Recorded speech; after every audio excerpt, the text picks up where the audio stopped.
నమస్తే, welcome to bill TV voice of voiceless.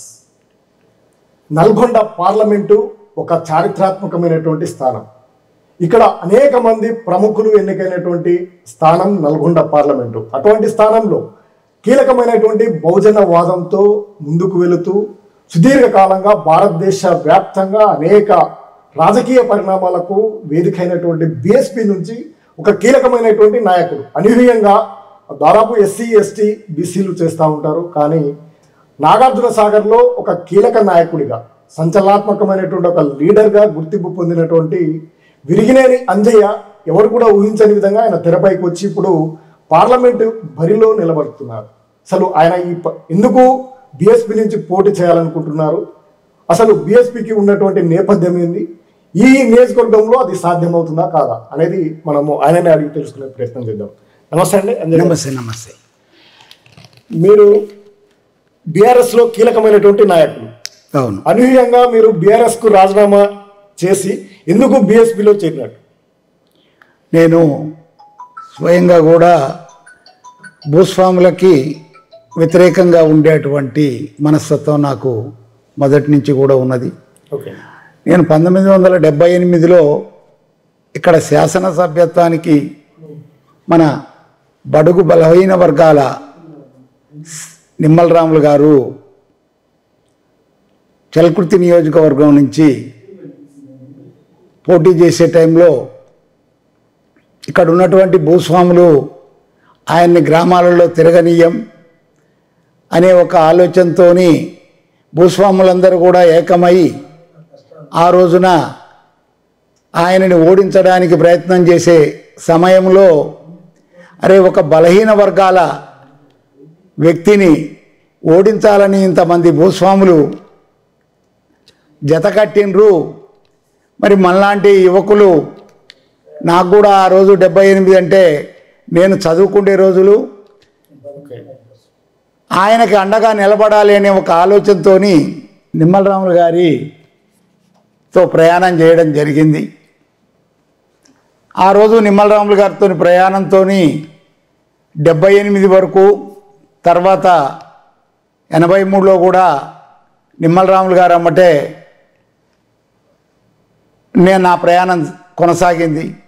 తర్వాత రోజుల్లో ఆయన ఓటమి చెందడం, తర్వాత మళ్ళా బడుగు బలహీన వర్గాల వ్యక్తి అయినటువంటి రామ్మూర్తి యాదవ్ గారు 94లో శాసనసభకు పోటీ చేసినప్పుడు మరో బడుగు బలహీన వర్గాల నాయకుడు వస్తుండు అనే ఆలోచనతో వాళ్ళకి మేము సపోర్ట్ చేసి గెలిపించడానికి కృషి చేసినాం. అదే కొనసాగింపు చేసే సమయంలోనే తెలుగుదేశం పార్టీని తెలంగాణలో లేకుండా చేయాలని ఆలోచనతో కొంతమంది కుట్ర పన్ని తెలుగుదేశం ఇక్కడ పోటీ చేయకుండా జరిగింది. ఆ టైంలోనే నరసింహయ్య గారు, నువ్వు మా పార్టీలకు రండి, మా పార్టీ నుంచి నువ్వు పనిచేయి, మీ సామాజిక వర్గం కూడా మాకు సహకరిస్తుంది అనే ఆలోచనతో ఆయన పార్టీలకి చేర్చుకున్నాడు. బీఆర్ఎస్ పార్టీలకు చేర్చుకున్నాడు. ఆయన ఉన్నన్ని రోజులు కూడా ఆయనకు కానీ, ఆయన మరణించిన తర్వాత భగత్ గారికి కానీ మేము శ్రాయశక్తుల కృషి చేసి ఆయన్ని గెలిపించడం జరిగింది. మరి మళ్ళా సార్వత్రిక ఎన్నికల్లో భగత్ గారు ఓడిపోవడం, ఈ పరిణామాలన్నీ జరిగినాయి. మాకు 92లో రాజకీయ పరిణామాలలో నాకు ఈ హరిజనులు, బడుగు బలహీన వర్గాలందరూ కూడా మా దగ్గర జరిగినటువంటి సంఘటనకి వాళ్ళందరూ కూడా అండగా నాకు నిలబడి, సార్ మేమున్నాము మీకు తోడు అని నన్ను కాపాడుకుంటూ, నా ఎన్నెంటనున్నటువంటి దళిత బిడ్డలందరూ కూడా వారికి ఏ ఆపద వచ్చినా కూడా ఈరోజు వరకు కూడా నేను వాళ్ళ వెంటనే ఉన్నాను.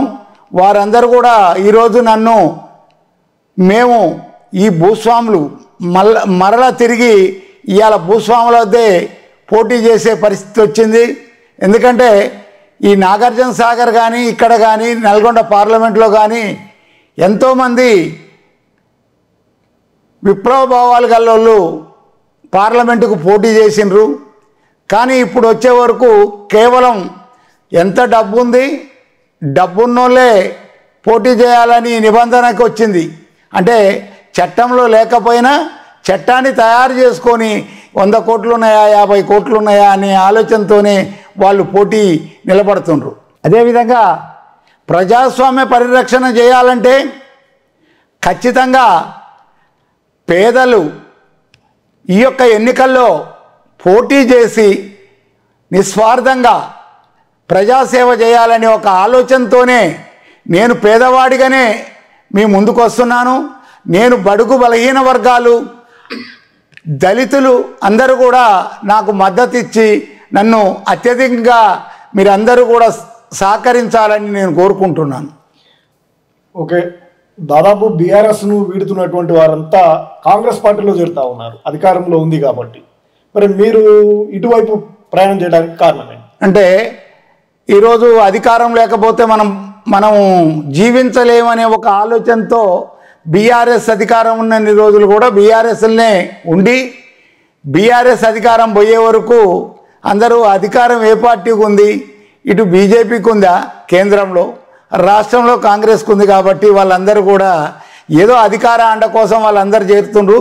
వాస్తవంగా అయితే ఇప్పుడు ఏదైతే నాయకులందరూ కూడా పోయినరో కానీ ఓటరు అప్పుడే వాళ్ళ ఓటరు గత ఎన్నికల్లోనే కాంగ్రెస్ వేసేవాళ్ళు కాంగ్రెస్కి వేసిండ్రు, బీజేపీకి వేసేవాళ్ళు బీజేపీకి పోయినరు. ఇప్పుడు లీడరే పోతుండు కానీ ఓటరుగా మాత్రం వాళ్ళు అమ్మట పోతలేరు. ఇప్పుడు ఓటరు తిరిగి అరే ఇంత అన్యాయంగా వాళ్ళు ఏ అధికారం ఉంటే అధికార పార్టీలకే పోతుండ్రు అనే ఒక ఆలోచనలో కూడా ఓటరు పడ్డాడు. ఎందుకంటే వీళ్ళే అధికారంలోకి నిన్నటిదాకా బీఆర్ఎస్లో ఉన్నారు, ఇవాళ కాంగ్రెస్లోకి వచ్చిండ్రు, బీజేపీలోకి వచ్చిండ్రు అనే ఒక ఆలోచన కూడా ప్రజలు చేస్తుండ్రు. ఓటర్లు చైతన్యవంతులు, ఓటర్లు కూడా ఆలోచన చేసి ఓటేస్తారంటే నేను మీకు అసలు బీఎస్పీకి పోవాలని ఎందుకు ఆలోచన వచ్చింది? కాంగ్రెస్ను కాకుండా బీఎస్పీనే ఎందుకు మీరు వేదికగా తీసుకున్నారు, ఎందుకు వెళ్ళాల్సి వచ్చింది? బీఆర్ఎస్ కాంగ్రెస్ పార్టీలు కూడా ఈరోజు పెత్తందారీ వ్యవస్థలో ఉన్నాయి. మామూలు సామాన్య వాళ్ళు ఆ పార్టీలో కొనసాగే పరిస్థితి లేదు. వాళ్ళు కనీసం ఎంపీటీసీ పోటీ చేయాలన్నా సర్పంచ్ చేయాలన్నా ఎన్ని లక్షల రూపాయలు మీ దగ్గర ఉన్నాయి అనే పరిస్థితుల్లో వాళ్ళు ఇచ్చేస్తుండ్రు. మరి మా దగ్గర ఈ పోటీ చేయడానికి అర్హతలు అన్నీ ఉన్నా కూడా డబ్బు లేదు అనే ఆలోచనతోనే దూరం పెట్టడం జరుగుతుంది. ఆ డబ్బు లేదు కాబట్టి బడుగు బలహీన వర్గాలందరూ కూడా సహకరిస్తారు, వాళ్ళకు తోడుగా నీడగా ఉంటా అని ఒక ఆలోచనతో బహుజన్ సమాజ్ పార్టీకి ఆ పార్టీలో చేరడం జరిగింది. నేను ఈరోజు నుంచి ఎప్పుడూ కూడా బహుజన్ సమాజ్ పార్టీ బహుజనుల కోసమే పోరాటం చేస్తా అని నేను తెలియజేస్తున్నాను. లేదు, మిమ్మల్ని కాంగ్రెస్లో చేర్చుకోవడానికి కాంగ్రెస్ నాయకులు ఒప్పుకోలేదు కాబట్టే బీఎస్పీలోకి పోయారు అనేది మీ పైన ఉన్నటువంటి వాదన. దానికి మీరేమంటారు? నేను ఏ రోజు కూడా కాంగ్రెస్ పార్టీలో చేరతా అని అనలేదు. నన్ను కాంగ్రెస్ పార్టీకి వద్దని అనరు. ఎందుకంటే నేను కాంగ్రెస్ పార్టీలో 1978లో వీళ్ళందరూ కూడా ఇతర పార్టీలో ఉన్న రోజుల్లో కూడా నిడమనూరుకి ఇందిరాగాంధీని తీసుకొస్తే ఆమెకి జ్వరం వచ్చి వేదిక ఎక్కలేకపోతే ఆమెని వేదిక మీద ఎక్కించి 78లో నిమ్మల రాములు గారికి అండగా ఉండి గెలిపించి కాంగ్రెస్ పార్టీని నేను నిమ్మల రాములు అమ్మటి కొనసాగిన. కాంగ్రెస్ పార్టీ అంటే కూడా ఆ రోజు కాంగ్రెస్ పార్టీకి ఈ రోజు ఉండే కాంగ్రెస్ పార్టీకి 100కి 100 పాళ్ళు వ్యత్యాసం ఉంది. కాబట్టే మరొకసారి ఈ తప్పు చేయకూడదనే ఆలోచనతోనే నేను ఎక్కడా పోవడానికి ప్రయత్నం చేయలేదు. నన్ను వాళ్ళు అడగలేదు, నేను కూడా పోవాలని ప్రయత్నము చేయలేదు. ఇప్పుడు బీఎస్పీ అనేది ఎక్కడ కూడా నిర్మాణం లేదు అనే అభిప్రాయం ఉంది. మరి పార్లమెంటు నియోజకవర్గం అంటే 7 నియోజకవర్గాలు ఉన్నాయి ఇక్కడ అసెంబ్లీ. మరి మీకు సాధ్యమవుతుందా? పార్లమెంటు ఎన్నికల్లో వాస్తవంగా బీఎస్పీ అనేది కాన్సీరామ్ గారు బతికున్నప్పటి నుంచే బహుజన వాదం అనేది చిన్న జనాలలో వెళ్ళి వాళ్ళు బహుజనులకి వాళ్ళకి అండగా లేకపోబట్టే వాళ్ళు సరే ఇక్కడ మనకు అండ ఎవరు లేరు, రేపు పొద్దున్నే ఏదైనా సమస్య వస్తే కూడా మన గురించి పోరాటం చేసేవాళ్ళు లేరని వాళ్ళు కూడా ఏదో ఒక పార్టీకి ఓటేస్తూ వచ్చిండ్రు. కానీ వారికి నిజంగానే అండగా ఉంటే తెలంగాణలో 17 పార్లమెంట్లలో కనీసం 15 పార్లమెంటు గెలుచుకునే శక్తి ఈరోజు హరిజనులకి 80 లక్షల నుంచి 90 లక్షల మంది హరిజనులు ఉన్నారు తెలంగాణలో. వాళ్ళందరికీ కూడా అండగా నిలబడగల శక్తి ఉన్నప్పుడు బహుజన్ సమాజ్ పార్టీ ఖచ్చితంగా రేపు పార్లమెంట్లో ఇక్కడి నుంచి పోటీ చేసి హరిజనులందరూ కూడా ఏకమై ఓటింగ్ చేస్తే 15 పార్లమెంట్లు రావడానికి అవకాశాలు ఉన్నాయి. ఇక్కడ నల్గొండ పరిస్థితి ఏంది? నల్గొండలో మరి మీకు కనీసము మీ ఉనికైనా చాటుకోగలరా? నల్లగొండలో పార్లమెంట్లో సరే ఇప్పుడు చెప్పడం కన్నా బహుజనులు మా సామాజిక వర్గం కానీ నాకున్నటువంటి స్నేహితులు కానీ అందరూ కూడా నన్ను ఆశీర్వదిస్తున్నారు. ఎందుకు ఎన్ని రోజులు మనం పెత్తందారి వ్యవస్థలో వాళ్ళకే ఓటేయాలా, ఒకసారి మనం కూడా పోటీ చేసి మనకున్నటువంటి ప్రతిభను కూడా ఎలికిదిద్దామనే ఆలోచనతో నన్ను చాలామంది మిత్రులు ఒత్తిడితోనే నేను పోటీ చేయడానికి సిద్ధమైనాను. ఇప్పుడు ఇక్కడ ప్రధానంగా కాంగ్రెస్, బీజేపీ, బీఆర్ఎస్ 3 ప్రధానమైనటువంటి పోటీలు ఉన్నాయి బరిలో. వారికి కాదనకుండా మీకెందుకు ఓటేయాలని మీరు చెప్తారు ఓటర్స్కి? నేను డబ్బు పెట్టి ఎలక్షన్లలో పోటీ చేస్తలేను. ఎందుకంటే డబ్బు పెడితే ఆ డబ్బు సంపాదించడానికే నా టైం అంతా ఇదైంది. నేను ₹1 కూడా ప్రజలకి ఓటర్కి మనమిచ్చే 300 రూపాయలు ఓటరు 5 సంవత్సరాలు బతకలేడు.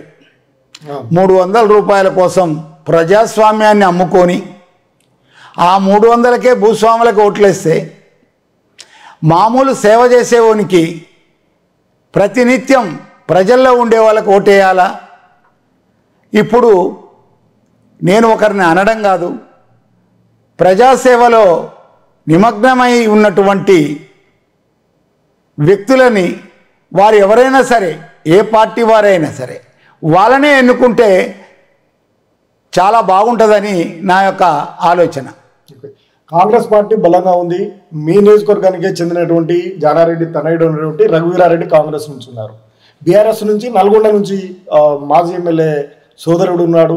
మాజీ ఎమ్మెల్యే బీజేపీ నుంచి మాజీ ఎమ్మెల్యే సైదిరెడ్డి ఉన్నారు. మరి వారికంటే ఇరిగినైనా చేయకున్నటువంటి ప్రత్యేకత ఏంది? వారిని కాదని మీకు ఓటేయాలని మీరు ఎట్లా కోరుతారు? ప్రజలు ఎందుకు వేయాలి మీకు? కాంగ్రెస్ పార్టీ అభ్యర్థి జానారెడ్డి గారి కుమారుడు. జానారెడ్డి గారు కూడా ఒక 50 సంవత్సరాల రాజకీయ సుదీర్ఘ చరిత్ర గల వ్యక్తి. ఆయన కూడా మొదట్లో భూస్వాముల మీద పోరాటం చేసి జానారెడ్డి గారే ఈ భూస్వాముల మీద పోరాటం చేసే శక్తి ఉందనే ఒక ఆలోచనతో జానారెడ్డిని సమితి ప్రెసిడెంట్ కాడి నుంచి ఈరోజు మంత్రుల్లో రాష్ట్రంలో ఎవరు చేయనటువంటి మంత్రి వర్గంలో ఆయన చేయడం జరిగింది. ఆయన ఒక ముఖ్యమంత్రి తప్ప అన్ని పదవులు కూడా అనుభవించిండు. ఆయన ఎప్పుడు కూడా నిత్యం ప్రజల్లో ఉండేవాడు. ఆయనని ఆదరించిండ్రు. ఆయన కుమారుడిని కూడా ఆదరించి మొన్న శాసనసభ ఎన్నికల్లో గెలిపించిండ్రు. అదేవిధంగా ఆయన వారసత్వం నుంచే పార్లమెంటుకి ఇంకొక కుమారుడిని కూడా తీసుకురావడం జరిగింది.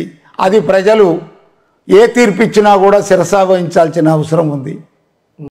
బీఆర్ఎస్ నుంచి నల్గొండ జిల్లాలో ఏకఛత్రాధిపత్యం ఉంది. బీఆర్ఎస్లో ఎవరు చెప్తే వాళ్ళే క్యాండిడేటు. ఈ సమన్వయ కమిటీ కానీ అక్కడ చేసినటువంటి సరే శాసనసభకు పోటీ చేసి ఓడిపోయిన వాళ్ళు లేకపోతే శాసనసభకు గెలిచిన వాళ్ళు వాళ్ళ నిర్ణయాలతోనే అభ్యర్థులు అవుతుండ్రు. కానీ ప్రజాభిప్రాయం